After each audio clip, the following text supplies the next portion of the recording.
ಮಳೆಗಾಲ ಶುರುವಾಗಿ 2 ತಿಂಗಳೇ ಆಗೋಯ್ತು. ಆದ್ರೂ ಮಳೆ ಆಗ್ತಿಲ್ಲ.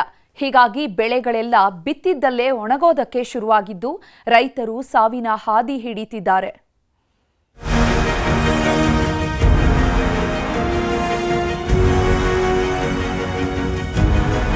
ಇವತ್ತು ಮಳೆ ಬರುತ್ತೆ, ನಾಳೆ ಮಳೆ ಬರುತ್ತೆ ಅಂತ ಕಾಯ್ತಾ ಇರೋ ರೈತರಿಗೆ ನಿತ್ಯವೂ ನಿರಾಸೆಯಾಗ್ತಿದೆ.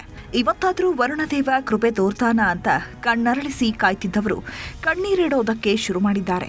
ಪೂಜೆ ಪುನಸ್ಕಾರ ಮಾಡಿದ್ರೂ ಮಳೆ ಆಗ್ತಿಲ್ಲ. ಎಷ್ಟೇ ಹರಕೆ ಹೊತ್ತರೂ ವರುಣದೇವ ಕೃಪೆ ತೋರ್ತಿಲ್ಲ. ಇಡೀ ಕರುನಾಡಲ್ಲಿ ಬರದ ಕಾರ್ಮೋಡ ಆವರಿಸಿದೆ. ದಿಕ್ಕು ಕಾಣದಂತಾದ ರೈತರು ಸಾವಿನ ಹಾದಿ ಹಿಡಿಯೋದಕ್ಕೆ ಶುರು ಮಾಡಿದ್ದಾರೆ. ವಿಜಯಪುರ ಜಿಲ್ಲೆಯಲ್ಲಿ ಈ ಬಾರಿ ಮಳೆ ಆಗೋ ಲಕ್ಷಣಗಳೇ ಕಾಣಿಸ್ತಿಲ್ಲ.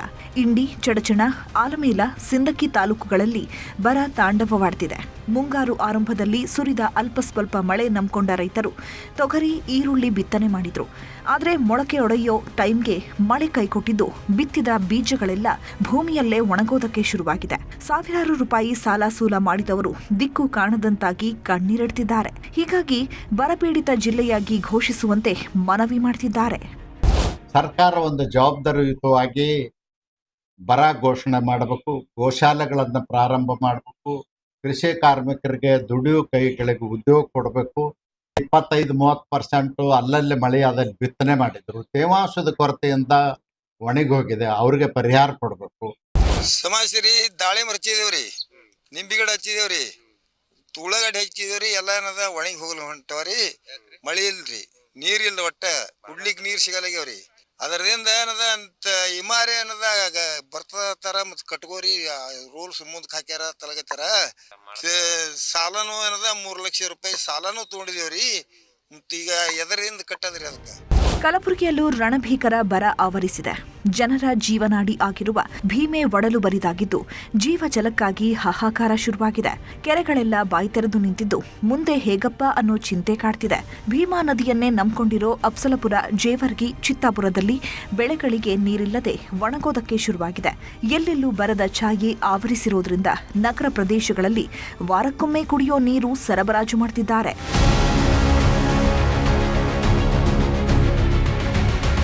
ಇತ್ತ ಗದಗ ಜಿಲ್ಲೆಯಲ್ಲೂ ಮಳೆಯ ಸುಳಿವೇ ಇಲ್ಲದಂತಾಗಿದೆ. ಮಳೆ ಇಲ್ಲದೆ ಬೆಳೆಗಳೆಲ್ಲ ಒಣಗಿ ನಿಂತಿದ್ದು ಚಿಕ್ಕನರಗುಂದ ಗ್ರಾಮದ ರೈತ ಮಂಜುನಾಥ್ 12 ಎಕರೆಯಲ್ಲಿ ಬೆಳೆದಿದ್ದ ಹತ್ತಿ ಬೆಳೆಯನ್ನ ನಾಶ ಮಾಡಿದ್ದಾರೆ. ರೈತರು ಪರದಾಡ್ತಿದ್ರು, ಅಧಿಕಾರಿಗಳು ಮಾತ್ರ ಇತ್ತ ಕಣ್ಣೆತ್ತಿ ನೋಡ್ತಿಲ್ಲ ಅಂತ ಕಿಡಿಕಾರ್ತಿದ್ದಾರೆ. ನಮ್ದು ಒಟ್ಟು 12 ಎಕರೆ ಹೊಲ. ಒಟ್ಟು ಈಗ ಈ ಹೊಲಕ್ಕೆ ಖರ್ಚು ಮಾಡಿದ್ದು 25 ಪ್ಯಾಕೆಟ್ ಹತ್ತಿ ಬೀಜ ಉರೇವಿ, ಒಟ್ಟು 10, 26, 25 ಗೊಬ್ಬರ ಹಾಕೇವಿ.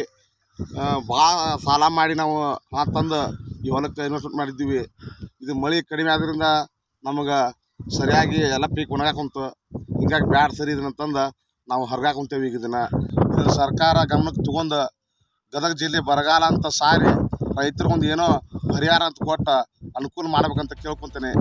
ಕೊಪ್ಪಳದಲ್ಲಿ ಮುಂಗಾರು ಮಳೆ ಸಂಪೂರ್ಣ ಕೈಕೊಟ್ಟಿದ್ದು ರೈತರಲ್ಲಿ ಆತಂಕ ಮನೆ ಮಾಡಿದೆ.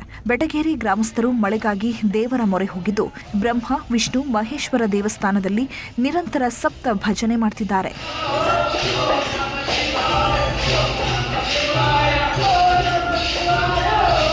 ಇತ್ತ ಬಾಗಲಕೋಟೆಯಲ್ಲೂ ಮಳೆ ಮಾಯವಾಗಿದೆ. ಹೀಗಾಗಿ ಬಾದಾಮಿಯ ಕೆರಕಲಮಟ್ಟಿ ಗ್ರಾಮದಲ್ಲಿ ಮಹಿಳೆಯರು ವಿಶೇಷ ಪೂಜೆ ಸಲ್ಲಿಸಿದ್ದಾರೆ. ಹೆಂಚಿನ ಮೇಲೆ ಗುರ್ಜಿ ಆಕೃತಿ ಇಟ್ಟು ಮಳೆಗಾಗಿ ಮನೆ ಮನೆಗೆ ಹೋಗಿ ಬಿಳಿ ಕುದುರೆ ಏರಿ ಬಾರೋ ಮಳೆರಾಜ ಅಂತ ಹಾಡು ಹಾಡುತ್ತಾ ಪ್ರಾರ್ಥನೆ ಸಲ್ಲಿಸಿದ್ದಾರೆ.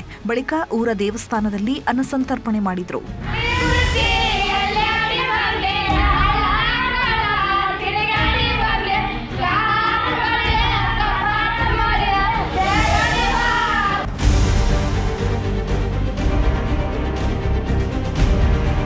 ಒಂದ್ ಕಡೆ ಬರಗಾಲ ಕಾಡ್ತಿದ್ರೆ ಇನ್ನೊಂದ್ ಕಡೆ ಬೆಲೆ ಕುಸಿತವೂ ಸಂಕಷ್ಟಕ್ಕೆ ನೂಗ್ತಿದೆ.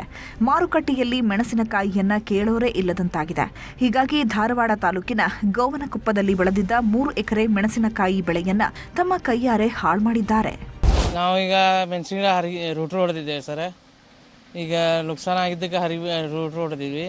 ಮುಂದೆ ಹಿಂಗಾರು ಬೆಳೆಗೆ ನಾವು ಮತ್ತೆ ರೆಡಿ ಮಾಡ್ಬೇಕಂತೇಳಿ ರೂಟ್ರು ಹೊಡೆದಿವಿ ಸರ್. ಅದನ್ನು 1000 ರೂಪಾಯಿ ಖರ್ಚು ಮಾಡಿ ಇದನ್ನು ಮಾಡಿ ಎಲ್ಲ ನಮಗೆ ಮೈಮ್ಯಾಗ ಆಗಿಬಿಡ್ತು ಸರ್. ಅದೀಗ ಈಗ ನಮ್ಗೆ ಕಣ್ಣಾಗ ನೀರು ಬರ್ತದೆ ಸರ್. ನಮಗೆ ರೇಟ್ ಈಗ 60 ರೂಪಾಯಿ 10 kg ಮಾರ ಅದ ಸರ್ ನಮಗೆ ಧಾರವಾಡ ಮಾರ್ಕೆಟ್.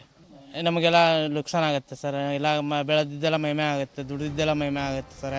ಚಿಕ್ಕಬಳ್ಳಾಪುರದಲ್ಲೂ ಬರದ ಛಾಯೆ ಆವರಿಸಿದೆ. ಹೀಗಾಗಿ ಜಿಲ್ಲಾಡಳಿತ ಭವನದಲ್ಲಿ ಡಿಸಿಎಂ ಡಾಕ್ಟರ್ ಜಿ ಪರಮೇಶ್ವರ್ ನೇತೃತ್ವದಲ್ಲಿ ಪ್ರಗತಿ ಪರಿಶೀಲನೆ ಸಭೆ ನಡೆಸಲಾಯಿತು. ಬಳಿಕ ಹೊಸಹುಡ್ಡಿಯ ಗ್ರಾಮಕ್ಕೆ ತೆರಳಿದ ಡಿಸಿಎಂ ಬರ ವೀಕ್ಷಣೆ ನಡೆಸಿದರು. ಒಟ್ನಲ್ಲಿ ಇಡೀ ಕರುನಾಡಿನಲ್ಲಿ ಬರ ತಾಂಡವವಾಡ್ತಿದ್ದು ಮಳೆರಾಯನಿಗಾಗಿ ಕಾಡಿ ಬೇಡ್ತಿದ್ದಾರೆ. ಇನ್ನೊಂದು ತಿಂಗಳಲ್ಲಿ ಮಳೆ ಸುರಿಯದೇ ಇದ್ರೆ ರೈತರ ಬದುಕು ದೇವರಿಗೆ ಪ್ರೀತಿ ಎನ್ನುವಂತಾಗೋದ್ರಲ್ಲಿ ಅನುಮಾನವೇ ಇಲ್ಲ. Bureau report, news 18.